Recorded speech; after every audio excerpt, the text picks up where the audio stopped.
What can I do today? Start with where you are. Take one step forward.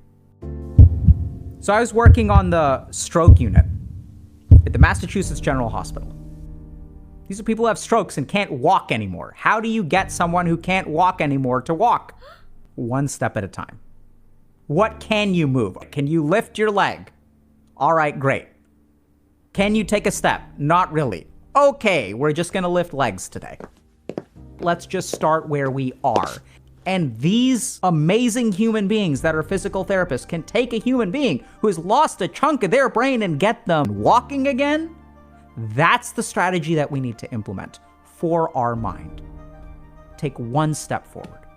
And as you do that day after day after day after day, and this is where your mind is gonna say, oh my God, that's so exhausting. It's gonna take such a long time. We don't care about that because what are we focusing on? Today. We're not worried about tomorrow. Don't think about tomorrow. The more you start to think about tomorrow, we're moving towards the future.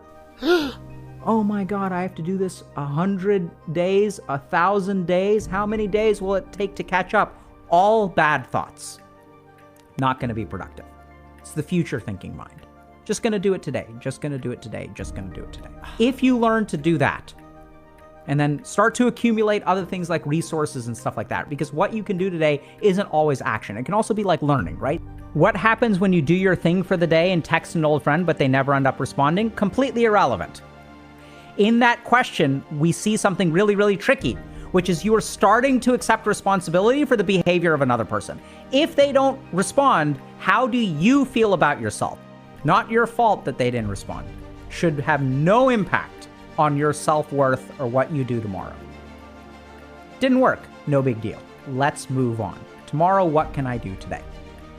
What you control is your actions, not the outcomes of your actions.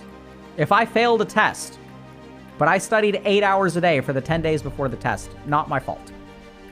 Now, is there something to be learned from that? Oh yeah, by the way, I studied for the wrong test. Right, I'm not saying that there isn't corrective behavior on your part. You can't control whether other people respond. All you can control is what you can do. So then maybe there's a learning there, right? So tomorrow, what can you do? Maybe if you're reaching out to a different friend, take a look at your message and try to figure out, okay, what could I say that could be a little bit different? Is there some way I can improve? Commitment is hard. There's just what you do. It doesn't take commitment. It just takes today. Just today. Just today. Just today. Do something today. Whatever you can do. And accept that.